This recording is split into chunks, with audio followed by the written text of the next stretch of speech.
धन्यवाद अध्यक्ष महोदय। आपके उपस्थिति में मुझे आज सर्वप्रथम इस 17वीं लोकसभा में बोलने का मौका मिला और शून्यकाल में आपने मुझे अनुमति दी, इसके लिए मैं आभार व्यक्त करना चाहूंगा। महोदय, ये बहुत ही संवेदनशील विषय है जिसके संदर्भ में मैं आपसे आग्रह करने वाला हूं। महोदय, बिहार में एक घटना हुई है जिसमें लगभग 110 बच्चों की मौत हो गई है। चिंता का विषय है, सरकार पूरी ताकत से लगी है कि इन बच्चों, उन मृतक परिवारों के साथ हम हैं। दुख भी है कि इतने छोटे बच्चे, नन्हे बच्चों की मृत्यु हुई। ये सब 10 वर्ष से कम के आयु के हैं और साथ साथ ये मुख्यतः मुजफ्फरपुर में ये घटना हुई है, लेकिन इसके इर्द गिर्द के इलाकों में भी इसका प्रभाव है। हम सब जानते हैं कि हमारी संवेदना है और सरकार, बिहार की सरकार, देश की सरकार चिंतित है और हम इसके प्रति अपना प्रयास कर रहे हैं। लेकिन इसके साथ एक जुड़ा हुआ विषय और भी है जो मैं सदन का ध्यान आकृष्ट करूंगा और सरकार का भी ध्यान आकृष्ट करूंगा। हम सब राजनेता हैं और जनप्रतिनिधि हैं, गांव देहात में भी जाते हैं, शहरों में भी रहते हैं, अस्पतालों में भी जाते हैं। हम वैज्ञानिक नहीं हैं, हम कोई रिसर्चर नहीं है, हम कोई अनुसंधानकर्ता नहीं है। अध्यक्ष महोदय, सभापति महोदय, हम सब राजनीतिक रूप से और ना ही हम कोई डॉक्टर हैं। जब इस प्रकार की घटना होती है तो हम चिंता व्यक्त करते हैं, पत्रकार हमसे पूछते हैं, टीवी वाले पूछते हैं, हम अपनी सरकार की तरफ से जो भी प्रयास होता है उसके बारे में रखते हैं। लेकिन इसके साथ साथ एक और घटना हुआ है जो शायद, क्या ये एक साजिश है, क्या ये ऐसी व्यवस्था पूरी दुनिया में चलती आ रही है? हम सब हजारों वर्षों से, और जब से बचपन में मैं लीची खाता है और मुझे लीची बहुत पसंद है और आप सब लोगों को भी, सदन के लोगों को लीची बहुत पसंद होगा। और ये 15 दिन का फसल है और मुख्यतः पूरी दुनिया में एक लीची का जो फसल है वो 40% भारत में है और मुख्यतः अधिकांश उसमें बिहार में है, फिर देहरादून और कई स्थानों पर भी लीची है। अचानक हम सब लोगों को बताया गया ये बच्चे जो मरे बहुत दर्दनाक था, ये वायरस है, एंसेफेलाइटिस है, हम नहीं जानते हैं क्या है। ये डॉक्टर बताएंगे, जो रिसर्चर हैं वो बताएंगे, जो साइंटिस्ट है वो बताएंगे। लेकिन हजारों वर्षों से लीची का फसल, हमने तो बचपन में कभी लीची खाया तो हम बीमार नहीं पड़े। और अब लीची को आरोपित करना, जो जीआई है, ज्योग्राफिकल इंडिकेशन उसका है, पूरी दुनिया में मुजफ्फरपुर की लीची को माना जाता है और उसका हजारों करोड़ रुपया का एक्सपोर्ट है। भारत के बाद अगर लीची कहीं सबसे ज्यादा संख्या में होता है तो चाइना में। अचानक हजारों करोड़ का लीची पूरे भारतवर्ष में जो एक्सपोर्ट हो रहा था वो बंदरगाहों पर रखा हुआ है। जो जूस बनता था वो लोगों ने पीना बंद कर दिया और पूरे बिहार में 32,000 हेक्टेयर में लीची का फसल है और लगभग 3 लाख मीट्रिक टन। अब ये समझना आवश्यक है कि क्या लीची खाने से ये बच्चे मरे हैं या और भी कोई विषय, कहीं ये साजिश तो नहीं है। भारत लीची 15 दिन का फसल, आम के पहले हम सब लीची खाते हैं, दक्षिण के लोगों को भी बड़ा पसंद होगा, बिहार, उत्तर प्रदेश, मध्य प्रदेश, छत्तीसगढ़। अब ये विषय चिंता का सिर्फ इतना ही है कि क्या लीची के ऊपर आने वाले दिनों में जो किसान लीची का फसल लगाते थे, व्यापार लगाते थे, आज 50% से ज्यादा लीची बाजार में भी लोग उठा के नहीं खा रहे हैं, घर में लेके नहीं आ रहे हैं। तो ये सच्चाई लोगों तक पहुंचाने की जरूरत है कि आखिर ये एंसेफेलाइटिस का कारण क्या था, ये बच्चे मरे तो क्यों मरे। मात्र लीची को दोष दे देना और उसके बारे में क्या ये चीन के कारण, चीन मैं आरोप नहीं लगाऊंगा, लेकिन कहीं ये साजिश ना हो और किसानों का नुकसान ना हो। अध्यक्ष महोदय, मैं आपसे, सभापति महोदय, यही आग्रह करूंगा कि इसकी सच्चाई हमें जानना है। हमारी संवेदना है उन बच्चों के साथ जिनकी मृत्यु हुई। सरकार लगी है, भारत की सरकार, डॉक्टर हर्षवर्धन जी लगे हैं, बिहार के माननीय मुख्यमंत्री जी लगे हैं, हम सबकी संवेदना है, मेरे बगल का जिला है। लेकिन ये सच्चाई हम तक पहुंचे ताकि उन किसानों का नुकसान नहीं हो, ये हमारा आग्रह है। श्री जगदम्बिका पाल, हेलो भैया बैठ जाइए, गोगोई जी बैठ जाइए। जगदम्बिका पाल जी, अधिष्ठाता महोदय, मैं आपका अत्यंत आभारी हूँ कि आपने इस समय एक बड़ा ज्वलंत और महत्वपूर्ण और निश्चित तौर से हम सभी के लिए दुखदायी है, जिसका उल्लेख रूडी साहब ने भी किया, और इस विषय को हम लोग इस सदन में कई बार उठा चुके हैं। और ये केवल बिहार के मुजफ्फरपुर नहीं बल्कि वेस्ट बंगाल हो, आसाम हो, उत्तर प्रदेश हो, ये वेक्टर बॉर्न डिजीज या वाटर बॉर्न डिजीज जो है, ये लगातार पिछले काफी दिनों से चल रही है। ये घटना घटित हुई, आज डॉक्टर हर्षवर्धन जी स्वास्थ्य मंत्री हैं, इन्होंने इस संबंध में उपाय किया था और इसी सदन में हमने 4 अगस्त 2014 को एक कॉलिंग अटेंशन दिया था हमने और योगी आदित्यनाथ जी ने। उस समय आपने माननीय स्वास्थ्य मंत्री के रूप में तत्कालीन जवाब दिया था और स्वयं कहा था कि मुजफ्फरपुर की हॉस्पिटल का दौरा किया था और उन्होंने एक मीटिंग 10/6/2014 को भी लिया था। तो उसमें वायरोलॉजी सेंटर गोरखपुर बनाने की बात हुई थी, बन गई। एक आईसीएमआर और एनआईवी कोलैबोरेशन से बिहार को स्टेप अप करना था और एक memorandum of understanding between ICMR and government of Bihar for starting of units of virology in medical college must be finalize within 3 years और early warning system should be in place, Ahmedabad model में भी study. तो ये कुछ strengthening of research work must continue, क्योंकि माननीय रूडी जी भी उस इलाके से आते हैं, मैं उत्तर प्रदेश से आता हूं। अभी तक तो जापानी इंसेफ्लाइटिस का वायरस है, ये बात समझ में आई, लेकिन एक्यूट इंसेफ्लाइटिस सिंड्रोम इसका तो अभी तक दुनिया में कोई इलाज नहीं हुआ है और स्वाभाविक है कि इसको हम रोक सकते हैं कब, जब हम इसको प्रॉपर 100% इम्यूनाइजेशन का काम करें।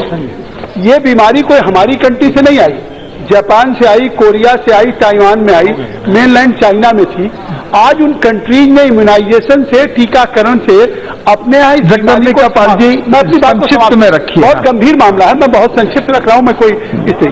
तो आज अगर ये उन सारी कंट्रीज में खत्म हो चुका, लेकिन अब ये इंडिया में, बांग्लादेश में, लंका में, नेपाल में 1990 से जिस तरह से एड्स का प्रकोप बढ़ा है, ये कंबोडिया में भी खत्म हो गया।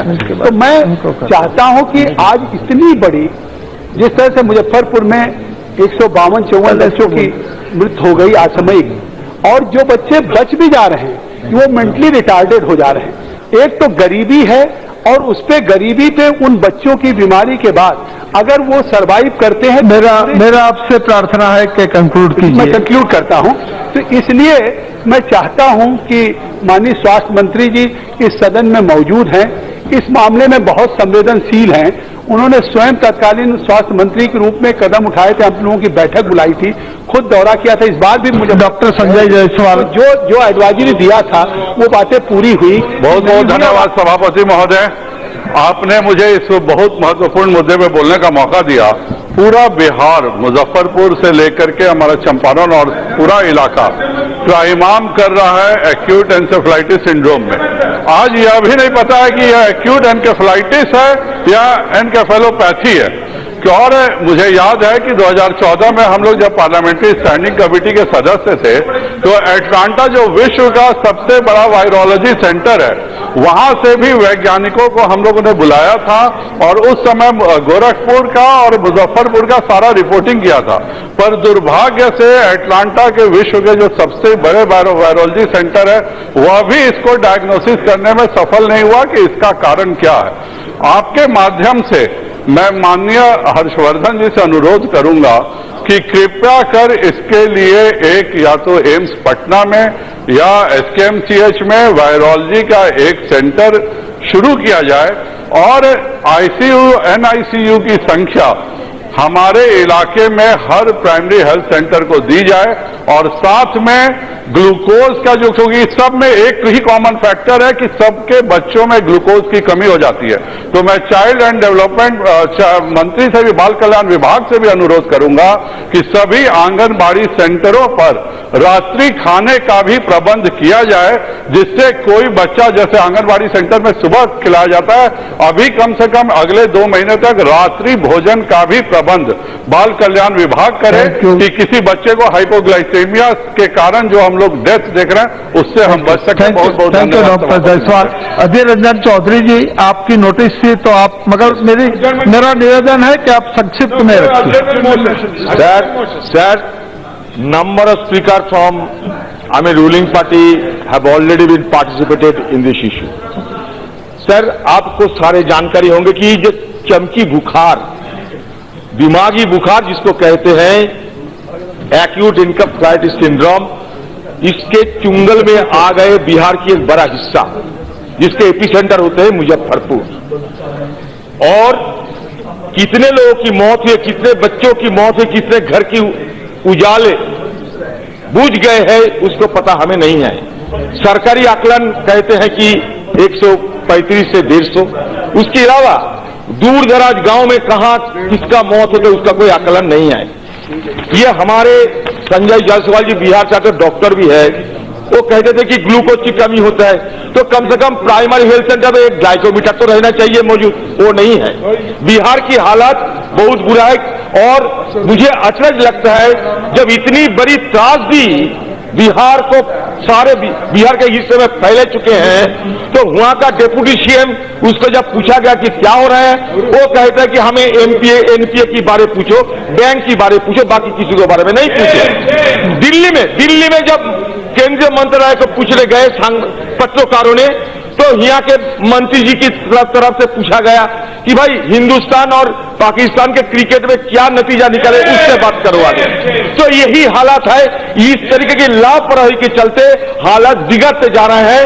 और खैर सबसे बड़ी बात है, कल राष्ट्रपति जी की भाषण में ये कहा गया था आयुष्मान भारत की बड़ी सराहना किया गया था। लेकिन देखिए ये जो बिहार में हो रहा है, ये त्रासदी, इतने बच्चों की जो मौत हुई है, इसको ये बहुत संवेदनशील मुद्दा है। ये क्या आयुष्मान भारत पॉलिटिसाइज ना कीजिए। ये क्या आयुष्मान भारत की जो ये स्कीम है, जन आरोग्य योजना की जो स्कीम है, तो ये स्कीम के सुविधा उनको नहीं मिला या मिला, और नहीं मिला तो क्यों नहीं मिला और कब मिलेगा? क्या डॉक्टर हर्षवर्धन बहुत बड़ा डॉक्टर है, डॉक्टर हर्षवर्धन बहुत बड़ा डॉक्टर है। मैं उनको ध्यान आकर्षण करने के लिए कह रहे हैं कि as per national family health survey for Muzaffarpur district. Hello, control कीजिए।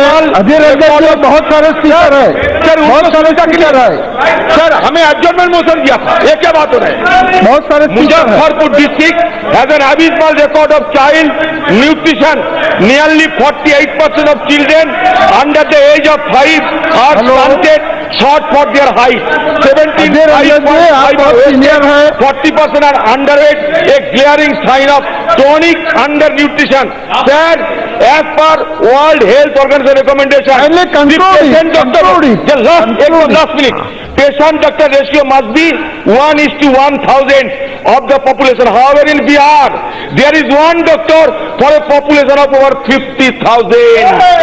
Currently in Bihar, there are only around 2700 regular doctors working against the sanctioned strength of 7,000 doctors. तो पवन सिर्फ ओम प्रकाश पवन